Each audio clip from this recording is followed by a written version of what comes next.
Welcome back to the Athletes Podcast. This is episode 83 featuring Nate Furlong. The guy's got 1,000,000 certifications.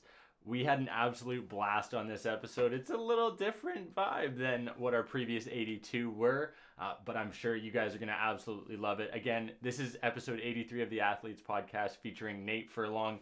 Jordan Maslin is our producer. Ian Singleton is our videographer. I'm David Stark. This is the Athletes Podcast. Here we go. Nate Furlong, what's up, brother? Oh, I've got zero volume. No. We're good. What's up? That's my user error. That's your user error, right? Dude, I thought Jordan was just standing creepily still just now. I was like, this dude's I creepy. do that occasionally, I guess. I like him, but he's creepy.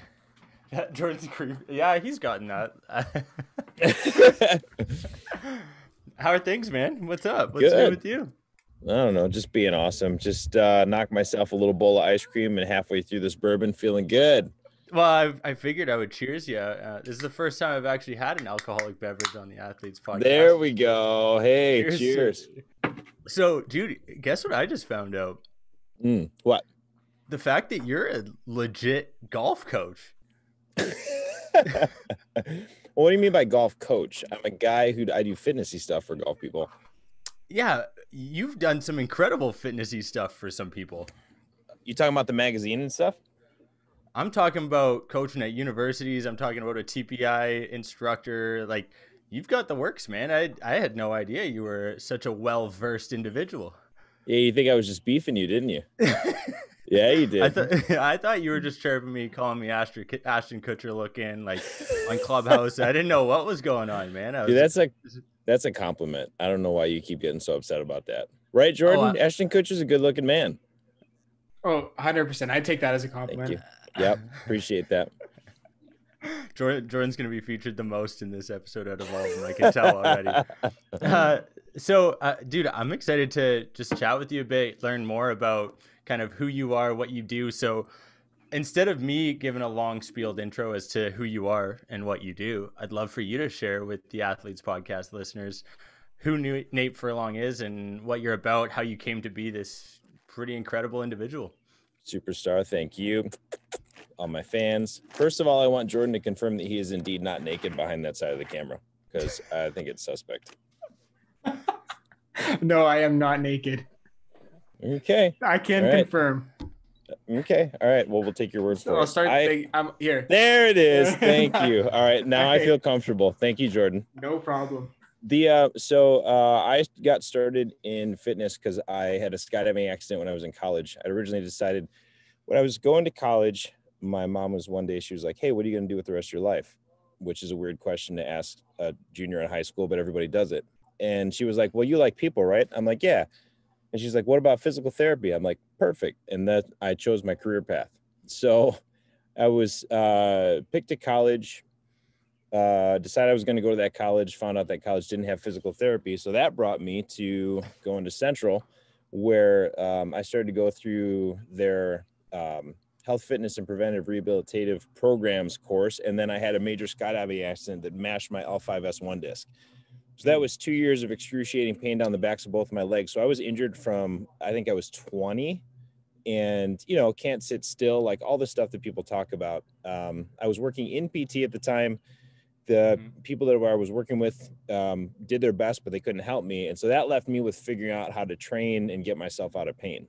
And so when you're training and you have zero margin for error, because a lot of people, like you talk about Athletes Podcast, you work with these athletes, a lot of guys, especially like in high school, have a much larger range of error. They can do things somewhat incorrectly and still be fine. Definitely. But I didn't start out with all that resilience. I started out from a really injured place in my very early 20s and had to figure out my way out of it. So I knew what it was like to live with chronic pain. I knew what it was like to be super injured, not be able to do stuff you want to do, and how distracting it is. And it built in me a passion to make an impact on other people who were in similar scenarios. So I actually chose golf because I found golf to be super complex in sport. You can't just make people stronger. You also have to make them more mobile. There's a whole bunch of things that you need to do extra in the sport of golf, as opposed to a sport where you primarily just have to run fast. And that's not dissing people who run fast. That's awesome. But if someone gets in a training room and I work them really hard and they get a little bit stiff and now they can't explosively rotate, that's a big deal. So that sport was turned out to be a lot of fun for me. So I went out on my own, no connections, no money, you know, bank account often hitting zero, started a business. A friend was kind enough to save me and help me get into his facility and start training. And then I just started slowly buying equipment and accumulating. And then over time, I opened my own facility that I had, you know, all my own equipment. And then eventually, and this is the cool part, it was about a year ago now that I actually hired the guy who hired me at my first gym, which is super cool. So he's now on my team. So brick and mortar is really good. I built a specialty because I've been privileged to mash heads with some of the best minds in the world in different things, health. And I am an expert in my field, but I am always learning, and I know I will always be learning. And that's really worked for my benefit. One breath. Now I'm done. Dude, so many questions. Okay, let's start back at the beginning. L5S1 for people who don't know what that means, or put that in layman's terms for people as to what that injury was like. Like, are you going to give us some details on this skydiving injury as to what happened? Because one of the things that Jordan and Ian actually wanted to do, you know, we kind of do these challenges as a team. You know, we did the Wim Hof, we did the, what else, Goggins challenge. So one of the things Ian suggested is we should all go skydiving. Jordan is not a fan. I'm indifferent. Maybe this story will change things. Yeah, we'll definitely open your parachute. I'll tell you after you. Go ahead. Okay. I'm not trying to get me drunk. So first of all, my 100th skydive was naked, but that is not when I injured myself. Shortly after that, Jordan, that's right up your alley. Right after I got to my 107th skydive, which is still a baby in the skydiving world. Like, you got to hit like 500-ish to be someone who's done a lot of skydives in the skydive world. But I got down to about the height of the airplane hangar, parachute collapsed, and we should not have been up in the air. Like, the older skydivers stayed on the ground. So parachute collapsed and I free fell to the ground from whatever that height was. And then proceeded to have pain. Terrifying. Yeah. Yeah. Can you explain the feeling that you were going through when you knew you were in a free fall? Yeah. So imagine that you just ate 10 bags of spicy hot Cheetos and you have diarrhea and throw up at the same time. That's the best way that I can. It's like it just, and when you hit the ground, you just go numb. So like, I remember hitting the ground, I was just laying there and I like moved one arm and then I moved a leg and I just like slowly, I was like, okay, I don't think anything's broken, and eventually got up. But that's insane. So you walked off. Yeah. Yeah. So they teach you how to fall for situations like that, where you redistribute your weight sideways. Fortunately, I was the only kid who actually like practiced that. I was the kid like jumping off picnic tables and practicing it. So when I hit the ground, my legs hit, and then you immediately crumple and redistribute that weight sideways. So I hit, but I actually rolled like 6 times sideways. So all my momentum went to the side, which is probably what made me not shatter my legs. Yeah. So L5S1 is your spine has a bunch of small bones that create it going up the column. Hey. And in between those bones are discs. And if you have a major impact of some kind, you can squish the goo between those bones and cause a herniation. In my case, my disc is just flattened. It's called the desiccation. So I still actually have that injury. Gotcha. So I had to figure out how to strength train. It never rehydrated. In some people's cases, the discs rehydrate or whatever. Mine never did. I just strength trained around it. Okay. Which is, a whole different realm of how do you help people who have a chronic injury that's never going away and still help them return to sport. Gotcha. So yeah, that's the injury. It's a flattening. I'm just like uncovering all of these things about you that I had no idea, because we originally met on Clubhouse. We were part of Adam's fitness room, and we had lots of fun up on stage shooting the shit there. But when you got into fitness because of this injury and because you wanted to be able to rehabilitate people and, that was kind of your area that you saw an interest. What were the misconceptions that you had prior to getting into that? Because I'm sure as a 20-year-old going in, you had these ideas in mind of what a personal trainer or a PT would be doing. 10 years in now, what are some of those differences? Yeah, my misconception is that anybody knew what they were doing, right? So you get in this field and you study, like, the amount of certifications I have is just incredible. Mind-boggling. But it's because Mind-boggling. but it's because, like, I would study a method and it was this insatiable need to, like, when you have someone who nobody else can help, right? This is where my field is a little bit different, that people come to me when they're in scenarios where nobody else can help a lot of times. And so when you've got someone like that who's at the end of the rope, like, I've lost so many hours of sleep, like, thinking about people and trying to think about how to get through it. And it's that drive that gets me taking certification after certification and talking to people and trying to figure things out. And then you find out that there's a lot of people in any setting, rehab or otherwise. I don't just want to rag on PTs, right? The field is doing the best it can, but there's so many theories and you have to see X hundreds of people and start identifying trends before you can realize which stuff works and which stuff doesn't.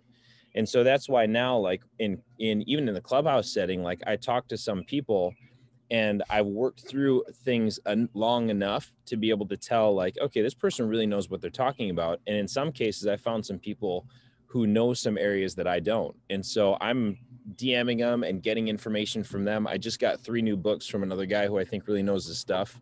And I'm working through it. And unfortunately, what I have to do is apply this new modality on its own completely, and then work out which parts of it are good and which parts of it are bad. Because everyone's trying to sell a book, right? Yeah, 100%. Yeah, and I'm actually, funny you mention it, the resistance training revolution. I just got that from Sal DeStefano. Are you familiar with the Mind Pump team? I'm not. No, are they awesome?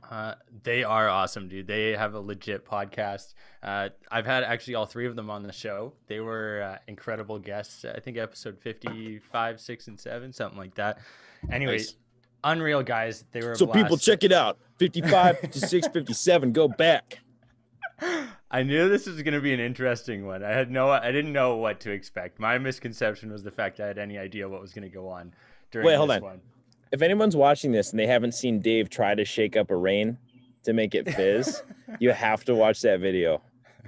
Anyway, go ahead. You actually you're very active on social media. I love it. And on Instagram, you took to my reel that we created for the Athletes Podcast, Shaking a Rain, and you decided to do a full test on it. And you came to the conclusion that pulling down on the can does not actually make it stop from fizzing. I came to the conclusion that Dave is too weak to shake up a can of pop. That was the scientific conclusion. I'm just playing. Dave's awesome. Let's move on. Jordan's still naked. Let's continue. Tell me about where you're at right now and what your future goals are, because I'm curious. With all of this information, you have so much knowledge. I see you posting on your stories 24/7 about new modalities, what you're testing out, how you're working out, different things that you're doing. What's the end goal for Nate? What are you trying to accomplish here? Obviously, you've got a solid base knowledge surrounding like 1 million different certifications. Do you have something you're striving for? Yeah. So my social media is, I actually don't love posting on social media on my own. I talked to a few business coaches. One in particular really helped me to find a voice. So I literally just use social media because I think it's a good way to give people a snapshot of who I am. So even when we talk about like modalities, right, it's me like trying to think of like, okay, is this going to be interesting? Yeah, maybe this will be interesting. Let's post it up. But so my scenario is actually interesting because I'm super interested in human psychology, and I'm particularly interested in how I can use my life to help benefit other people's lives. And so what I realized is that my path into fitness was driven by the understanding that I could work hard enough to attain knowledge that was useful for people's lives. And so where I'm going now is understanding that like this fitness understanding has gotten me to a certain level. and I can definitely do this. But what I'll do as things move on is continue to grow my brick and mortar, continue to grow what we're doing with virtual stuff. Bless you. And then eventually move on to a point where I'm more helping people who are getting to this industry and field, be able to get their, be able to get their tracking, their whatever, their footing. And then I love solving complex problems. So even talking to business people who are trying to work into the fitness industry or into other, areas of this health wellness industry, be able to solve complex problems with their path. That's really not an answer. Does that answer your question? No, it does, dude. And I think it answers it perfectly because you have such lofty goals and it stems from like such a genuine place, which I think is incredible and refreshing to hear. Thanks. Yeah. I will pump your tires now. I'm half a White Claw deep, you know. Dude, I'm okay with that. Tell me I'm pretty. That's my key phrase. So what should people be doing right now? Yeah, we'll push that one to the side. What should people be doing? What should people be doing right now? Whether COVID's affecting them, lockdowns, we're in Ontario, we're still closed up shop. Down in the States, everything's open. People are shaking hands, doing other things. What should people be doing to stay fit, stay healthy, stay active? Like, give me your top 3, top 5. I know we don't want to necessarily do like a list thing, but what are some staples that people should be incorporating into their daily life to have a healthy, active, fit, and ultimately sustainable lifestyle? Come to the States so you can go outside and shake hands with people. And then, do you really want that answer? That answer seems a little bit boring. Is there a spicier question I can answer? Or is that the one you want? I'm good with that one. I can roll with that one. Give me some spice. Let's refine it then. Yeah. If you were to have an individual, for instance, we'll use me as an example. I'm selfish. I started a new job. I'm sitting at a desk for like 9 hours a day minimum, and likely more like 10, 11, 12. How do I stay in shape? How should I approach that situation for the people that are going through a 9 to 5 now? COVID's making everyone be at home. A lot of people are working from home nowadays. What should people be doing to stay active and keep their bodies moving? Nice. Okay. Spicier? Boring. No, that's. If we're gonna go spicy, I'm just gonna say have more sex. Like that'll be good. But if we're gonna no, that's good. So a boring normal answer is watch what you eat, exercise regularly, move more often, lift weights. Like that's the normal stuff that everybody knows. Mm-hmm. I think the number, if I were going to narrow this down to one, I do a lot of work with like companies, and it's a special situation for a fitness professional because normally we have people coming to us because they're already motivated to make a change. Mm-hmm. So the question is, if there's someone watching this who has the idea of like, hey, I want to do something for myself, but I'm not really motivated to do it. The number one thing that people need to do is to come to terms with the fact that you're not going to be perfect with your exercise and your fitness and nutrition. It's literally never going to happen. And if you do get it down, it's going to last for a few months, maybe 6 months, maybe a year at a time. And then there's going to be something imperfect. It doesn't happen that anybody, doesn't matter who you are, stud podcast host, stud trainer, naked Jordan, it doesn't matter who you are, like it won't sustain itself. And so the number one thing is people need to build this positive association with their health journey because eventually we all die anyway. It's just what happens. And so if we have this positive association that literally anything that I do, whether it's I'm going to walk for 10 minutes or I'm going to drink one more glass of water, or I'm going to drink a little bit less alcohol, whatever it is, like appreciating that that's a small thing that you've done for your health and enjoying that you've made a positive decision is the number one thing, because it keeps us making small habit changes over time and it keeps this journey positive. Because what I find the number one issue with the person that you just described, which is not you because I see you working out all the time, but the desk worker who's having an issue is that they can't stick to the perfect. Therefore, they beat themselves up for the bit that they do. And if they beat themselves up for their do, then they get into this position where now health and fitness is a negative and it actively pulls from their energy. And now they can never get ahead because every time they do, they're beating themselves up. So like literally, I have moments where I just can't get fitness in. And I never beat myself up for it ever, because it's a journey and I know eventually I'll be back on track. Long-winded answer. Yeah. Dude, that was awesome. I love Tell that. me I'm That's pretty. like, that was a pretty answer. I Yeah, like. thank you. You You still didn't say it though.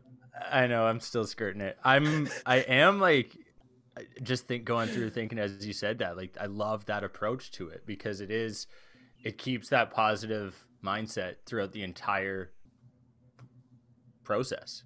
Mm-hmm. Well, and like, the process never stops, right? Mm-hmm. Like, because people, and there's a great.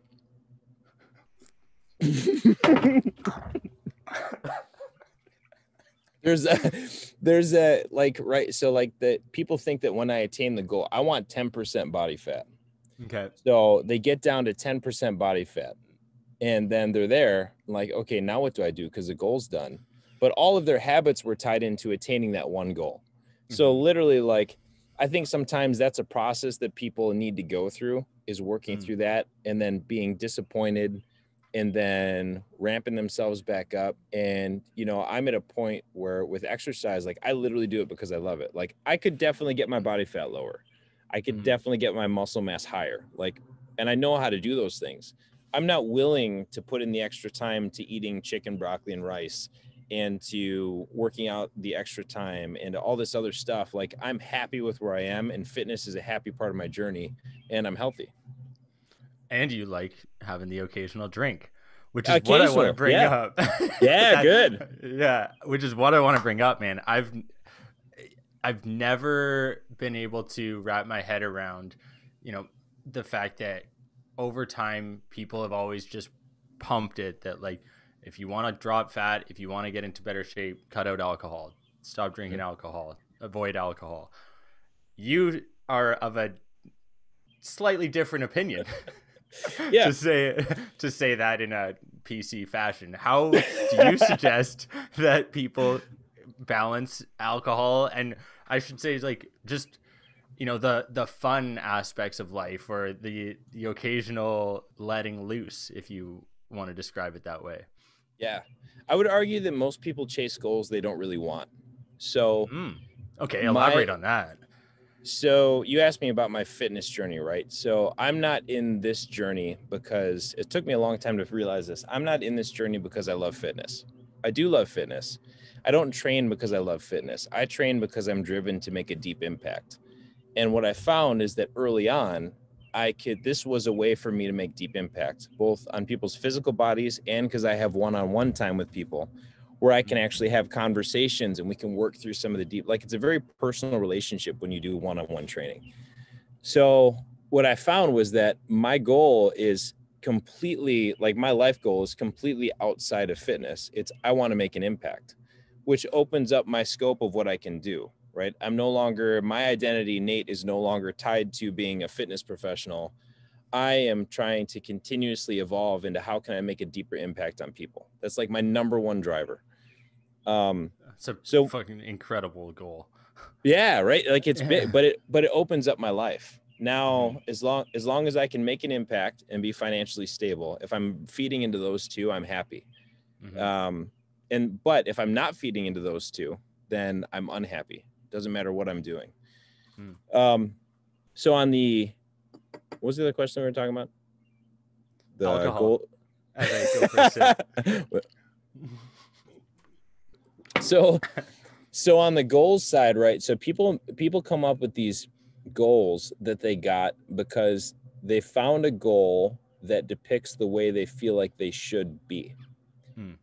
So they see someone on a movie who's super ripped and super cut, and they all of a sudden feel like that's how they should be, to be, I don't know, sexy or pretty, get the lead. Yeah, whatever. Pretty. We're getting closer. Or pretty, sexy, whatever. They feel like that's the way that they should be, and so they start working for this goal, but they lose motivation because it's not really their goal. And so for me, like, I want to have fun. I enjoy fitness. I enjoy alcohol. I enjoy different types of food. I know that I could get my body fat way down, but it comes at a big cost. And so what you find is a balance of how much alcohol can you have, how much junk food can you have, and still be at a place where you're happy with physically, because you can't have everything. And really realize, like, you know what, super low body fat isn't a goal of mine. And am I okay with that? Yes, I am. But this is the journey of life, right? I think this rotates through the years. And I think that's one of the difficulties, is that maybe every decade your goals and your internals and who you're aligned with and your vision shift, I feel like, pretty dramatically. And so having the honesty and the radical candor to be able to reevaluate what you want, where you are, where you want to go, and to leave the old stuff behind is difficult. Now we're on the psychology podcast. Yeah, I'm diving into it because I think this is so crucial. So when people hear the athletes podcast, they just automatically assume it's just pro athletes, NHL, and NBA, NFL, whatever. I am trying to bring an approach where it's like, if you have a healthy, active lifestyle, you're an athlete. If you are someone like yourself who trains people, who has a long-term goal of having a substantial impact on everyone who he comes across, you are an athlete, and what you bring to the table is so much more than playing your sport of golf. So how did you come to that realization that, every decade or so often that these things realign, and what was maybe that point that you realized, okay, like I don't have to go for the 4% body fat anymore? Like, was there a turning point? Yeah. Blood, sweat, and tears. I also got fat twice and lost the weight. And then I don't know. So I feel like I hit a point where I'm a high energy guy, right? So you can tell. so like I can do a lot of stuff and I can get a lot of stuff done. But as I continued to pile stuff on, I had to come to the realization that I had reached the limit of my capacity to do more. And it's a hard thing when you listen to all these influencers and business guys talking about, like, form your 10-year goal. That's a mosquito. Form your 10-year goal, and form your 10-year goal, and then you break it down to a 5-year goal and a 1-year goal, and then and then just grind, right? But what happens if you don't want to spend your whole life grinding and you have to get smarter? What happens when you talk to people? I talk to a lot of people who are very successful businessmen. They talk to them through the process of selling their businesses for 50, 100, 200 million dollars. And when you get their perspectives, because I'm not there, right? But when you get their perspectives and you find out that mentally they're in very similar places, it's eye-opening. Yeah. And you find out that, like, nobody that I've ever talked to does a 5-10-year goal plan and sticks to it who's successful. I've literally not talked to one ever. Yeah. They're all like, nah, that doesn't really work. Yeah. Like, they try to do it, but it just doesn't happen. So for me, it's been a process of, I ask a lot of questions of people who are older than me, because I'm 33% Japanese. So in Japanese culture, they really honor age. Okay. And so I've always had a high value for people who are elderly, because they've got, 90 years on this earth. Yeah. And though they're not like in the stage of life where I am, where you're developing muscle and all that other stuff, like 90 years of experience is a lot. 60, I'm 36. So basically 50, whatever the math is, I don't care. But that much extra experience is valuable. So you talk to people and you hear their stories and you hear what they've been through. And I talk to other professionals and you find them all saying the same things about these stages of life are real. And I only know what I know, which is 36 years of life and some major changes I've been through. And as I've made peace with the transition and learned how to let go of old parts of my identity or things I had attached my identity to, it's helped me to focus more on where I want to go, which is really this journey of life, which I think is incredible. Cheers to that. Hey, Jordan, you better get yours. He's already done his land shark. Jeez, he is thirsty. Well, you bring up a point that hits home to me, because part of what I've been doing is having individuals like yourself on this show and asking them a ton of questions, like picking their brain on, what has worked for them, what hasn't worked for them.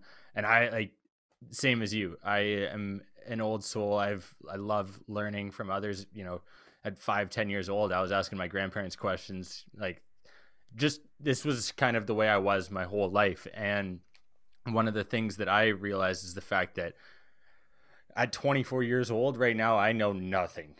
Like, zero. I come in and I am trying to be the dumbest person in every room that I go into, because if I come in with the approach that I'm the smartest, I'm not going to learn anything. So for me, you know, that hits home. And I think it's so important because a lot of people nowadays get super comfortable in the position that they're in, or with the title that they have, or the relationships that they have, and they just hit cruise control. And that's it. And to your point, a lot of people don't want to grind for their whole life, which is totally okay. But I think, again, like with fitness and in health, there needs to be kind of a balance, especially, you know, as you progress through and you identify, okay, I like doing this. I like having alcohol. We'll keep that. We'll incorporate it, but maybe we won't incorporate, you know, doing 1 million air squats every day, because I don't like that aspect. So, you know, what's interesting is the fact that you can pull all of this information from people who have gone through and lived this experience, and lived experience is just so much more applicable than, you know, watching a YouTube video or watching that Netflix show that, okay, sure, you might get a bit of information, but long term, that's not where you're going to get the real grit and information. Who are some people that you've consumed info from consistently? Like, do you have some of those people who are like those that you always go to in that time where you need to have some grounding information that is going to bring you back to that Zen spot? Well, okay. So the first thing that I'll say, you're talking about in fitness, or you're talking about just in general? Just in general. We're going, you know, it's a general athlete. Okay. So the first thing I'll say is that when you talked about another mosquito, when you talked about you know, the process of having alcohol and stuff, what's interesting is that a lot of people apply stark rules to their life. Hey, Stark. No pun intended. Like, you know, no alcohol allowed, right? So what's interesting is that applying the rule is a hard way for you to get out of a bad habit, right? You're applying a rule across the board. What's interesting is I think there's value in that. I think there's value in that at a certain stage of your journey. But what people don't talk about is there's a progression beyond the rule. The first part is I'm not going to have any alcohol. The second part is you're meant to mature to a point where you understand the consequences of your actions and you learn how to weigh it. Same thing like speed limit, right? You shouldn't go over 70 miles per hour, like on the highway. I don't know what your guys' speed limit is. Ours are 70. Yours are kilometers, whatever. Yeah. So you shouldn't go over 70. So first you're supposed to just obey the law, but eventually you're supposed to understand, like, if I go over this mile per hour, then there's a higher incident I'm going to crash into somebody and kill them. So there needs to be a progression in everything that we do that's following the law. It's health and wellness. It's, you know, being an athlete who just followed coach's orders, where you follow these rules for a certain time, but then you practice them long enough to develop accountability.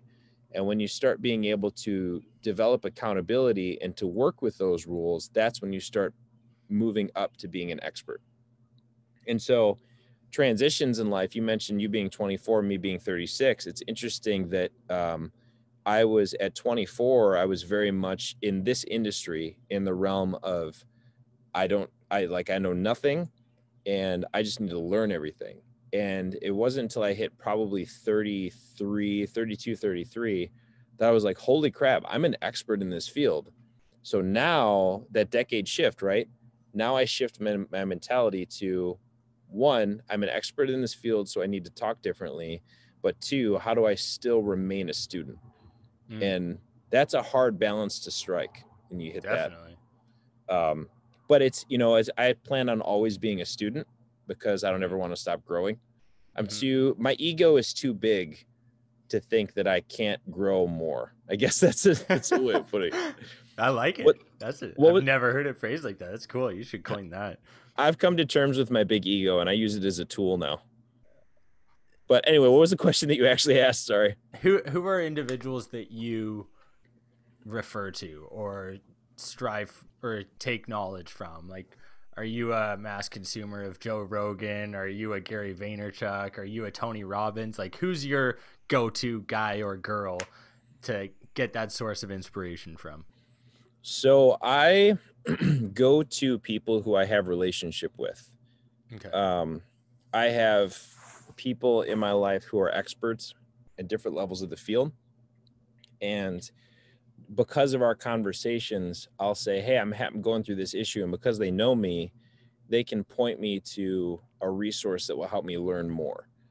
And I wish that I had had more people like that earlier on in my life, because for a long time, it was just trying to consume information from different areas, but it wasn't pre-vetted.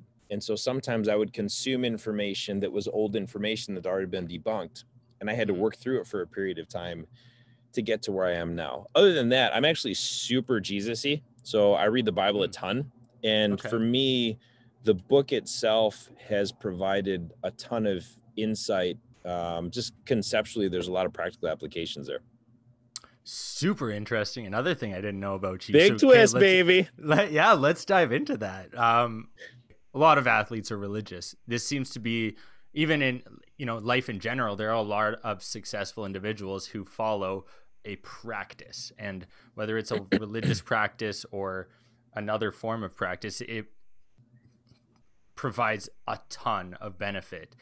Is that what you've experienced as well? Yeah, I think I hesitate to tell people about the Jesus-y side, because I think that a lot of Christians have gone down a really weird non-Jesus-y path in the midst of all this last several years of stuff, right? Yeah. Like I definitely I do not associate with the angry, vindictive language. Like, gotcha. That is not me. So, but the Bible portion, I understand that each religion has some wisdom and knowledge in it. And I understand that in the choosing of one, you have to take a leap of faith. Like there's a portion that science can't explain. So everybody who follows a religion or doesn't follow a religion basically decides at some point that they're going to ditch logic and just jump on a train somewhere. Like that's, if you like, either someone's going to get angry when you say that, or they're going to be like, yeah, you're right. Like eventually I just decided to take a jump into some direction. So what I've found in the Bible is a series of verses that in the proper context have only led me to be a more loving, more caring individual. And so for me, resorting, like I've studied this thing for so long that like I'll come up against an obstacle in my life. I'm like, what the heck do? I have no idea. And then you recall a verse of some kind from this biblical ancient wisdom. You're like, oh yeah, that's what I should do. And it steered me on a course that focuses on loving and caring for people. And for me, there's two verses that Jesus laid out, which is love God and love people. And there are so many times that I see people misapplying, like getting out on a tangent in Bible stuff and not remembering that like there was a key verse to this whole book. And so for me in my life, the goal of my life in the end, again, is to make an impact on people. And there are times when I start to get off in the weeds, focusing on a bunch of other stuff other than people, or I get to an ethical decision point where I get to choose, am I going to be unethical here or ethical? And for me, like the Bible is a slap in the face, like Bible thumper, right? Someone slaps them in the face with the Bible. Like it's a moment where it keeps my rails on track with where I want to go for my life. Dude, you're just a big onion. I'm peeling back the layers. Boom, I'm Shrek, baby.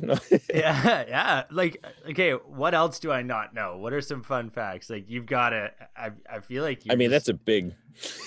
Dude, I keep uncovering things. So, like... I'm naked from the waist down. That would not surprise me. What sports did you play growing up? Like, how did you... I'm always interested at this, like, little tidbit of information. Football, basketball, soccer, golf, baseball, rock climbing. Okay. Is that it? That might be it. Okay. Yeah. So you're similar to me. Cross country. I played a lot growing up.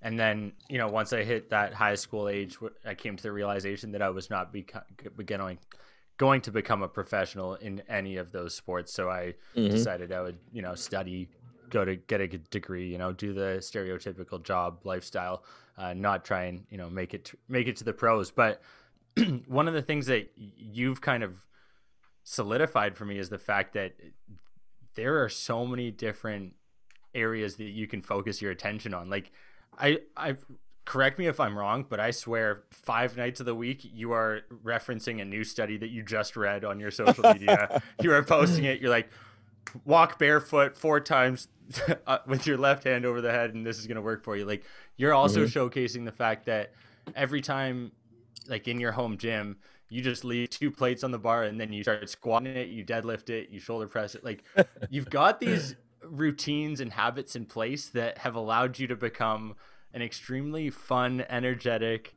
and insightful and knowledgeable individual. Yes, you're pretty. We get it. Hey, all right, we're done. Show's over. Yeah. That's all I wanted. So, like, I'm just, again, this is coming back to me picking on and curious about how people who are older than me have established these incredible habits and routines. And, are there specific things that you do throughout the day that are just staples that you can come back to and are going to ground you so that you're going to be set up for success? So it's always interesting to hear, so what you just said about me, right? Like your perception about me.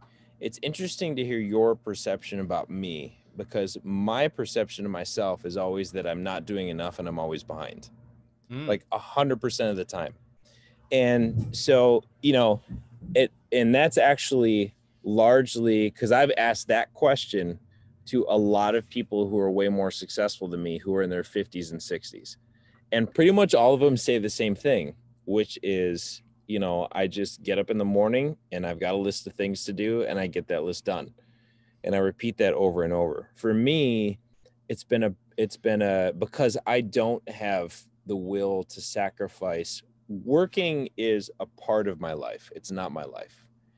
And it's one of the ways that working is one of the ways that I enjoy my life more. It, it provides finance. It's also something that I really enjoy doing. But there's other things that I do. I have friendships that I really value. I have kids. I have a wife. I have a lot of different areas to spread my energy. And so for me, it's, I've somewhat gotten rid of lists. I use a journal every single morning that I write in, which has been a huge focuser for me because I am so ADD, where it helped me to break down my goals and stuff. So I write down just 3 things that I need to get done every day. And the rest of it is just fly by the seat of my pants. What I find that works best for me is if I have a loose set of rules and I get to loosely apply those rules. So like my social media, I have a list of, I had to spend some time finding my genuine voice, because you can't, you having this podcast as an example, like when you talk on this, you can tell this is a genuine you. But there are a lot of people trying to do this who are doing a podcast or whatever, who are trying to mimic the next guy. And so when you find your genuine voice and then you have a loose set of rules that you apply, and you're a high energy person, or you like to get stuff done, that everything else kind of falls into place. But it's always interesting, right? Because I've had lots of people say the same thing to me. They're like, man, you got all this stuff going on. I'm like, I feel like I'm just catching up all the time. But this is a key, right?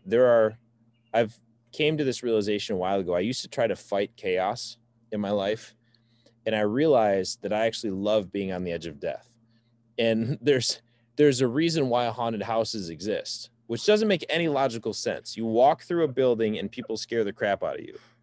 That doesn't make, but there's a place where there are people who are designed to enjoy chaos. And so what I've come to understand is that I live with a certain amount of chaos, and I used to try to organize all of that and get all the chaos out, but it actually makes my life exciting. And for people who actually people who like extreme sports are definitely like this. Like people who going out to the middle of nature and hiking mountaintops, athletes, I would argue, are like this. They just a little bit of chaos, and allowing that in your life and accepting it, I think, is powerful. I completely agree. Yeah, you like chaos. I know you do. Dude, went through a bit of a spurt, whether it was lockdown, whatever the case was. I was frustrated with where I was physically, and I thought I didn't, but I've realized now, getting back into a solid job, I'm like, I love being busy, and I love having things to do. I love being on the go. I love talking to people. Like, these are the things that I want to be doing for the rest of my life. And it's, Gary Vaynerchuk says it the best. It's like, you got to taste things in life. And he's someone who I look up to kind of with his energy. And you've got kind of that similar energy. It's go, go, go. And I just, I feel like you got to have that. You got to be going. You got to be moving. You got to be working towards something at all times, because if you're not, then you're standing still and you're going to sink. Right. And I have no intentions of sinking. Before we wrap up here, you were a part of writing the NASM certification as well. I'd love to touch on that and what your experience was. I know you talked about how you were mashing minds with a bunch of other intellectuals who are super intelligent as well. What went into that? Because that's something I want to include here, because I think it's an interesting caveat for the personal trainers or people who are interested in getting into that field. Yeah. So the NASM exam, before I helped to rewrite it, was just a cluster. Like, this thing was like, there were multiple, tons of people failed it. Sorry. Tons of people failed it. And it was, I just hope one of these times you just shoot that all over your mic. It was close. Besides the fact that White Claw's a sissy drink, but we'll just skip rid of it. So I'm just kidding. They're good. Almost. I like White Claws. So I'm when I went comfortable with my sexuality. So when I went to the NASM, there were a lot of people that were failing the NASM exam at the time. And there's actually one facility in my area that was letting people bring their books in to cheat on the test, which was interesting. There's like hundreds of people. This place became really well known. Like, if you want to bring your book in, go ahead and take it. And even some of those people failed. So that's bad. Like, yeah. So lo and behold, NASM tried. But like, I remember when we sat down with the questions, we're looking through them. I'm like, there are no right answers here. Like, I showed it to one of my other guys who's now gone on to be an Italian chef, by the way, which is funny. He was one of the guys. His name was Mike. He trained Shaq for a while, which is pretty cool. Get him on the AP. So he was showing, I showed him the test. I'm like, dude, there are no right answers here, right? And he's like, nope, none of those are right. And like, we kept finding question after question that was like that. So, which now that I'm putting this in our podcast, there's going to be a bunch of people like going back to get their money back. But actually, that's a great business model. It's just like, hey, you got to pass this. But so they put you in a room and they put you through several days of working with a psychometrician. And a psychometrician, I imagine that's a combination of psychology and metrics. Don't ask me. But so they teach you how to write test questions. Okay. And what was amazing is that after I got done with that, there were actually several PT exams afterwards that I got the information that I wanted to out of it, like different certifications, but I could complete tests after that without having to read any material, just based on bad question writing. Whoa. So the goal was, like, damn, I wish I went to university after this. Right. So the goal was, with bringing us in, was we're going to put you through some intensive training with the psychometrician. And I did this over, I think it was 5 years. It was like a 5-day meeting over the course of 5 years. And each time they narrowed us down to the point where my last 2 years, there were like 4 of us in a room, or 5 of us, something like that, working on this one segment. So they put us in with the psychometrician. They taught us how to write test questions. And then we just sat there like in this silent room and just wrote test questions and then submitted them. And then at the end of a couple of days, they were like, okay, that was like the first year or two. Okay, bye. Like, okay, that was fun. I'm going to burp. And so when you get to the 3rd year that we were doing it, at that time, it was like a bunch of us sitting in a room around a round table, like arguing with each other. And 2 of these guys now work as leads in the NASM. Great guys, really cool guys. And we were literally like spent a couple days just arguing test questions, and like, you know, you get on the floor and you demonstrate a move and then you fight about it for a little while. No one's going to ask about the Krebs cycle for a level 1 PT. Like, you need to know sets, reps, progressions, and good form for exercise. Like, that's pretty much it. But I got vetoed and they put that stuff anyway. But it was a great group. And the goal for the NASM exam was, if you know the information, you absolutely get it right. If you don't know it, you absolutely get it wrong. Like, there's zero chance you can guess on that test at all, which is pretty rough. You mean the way a test should be, right? Yeah, right. Yeah. I mean, and we did a good job of it. Like, there are so many rules for writing a good test question that psychologically doesn't lead you to an answer or lead you away from an answer. Gotcha. And it went through several layers. And so there's thousands of questions in their database now. Several layers, just like the layers that we've uncovered tonight, today on Nate Furlong. We ask this question on every episode. Your biggest piece of advice for the next generation of athletes, Nate Furlong, what is it? Steroids don't get caught. I already told you.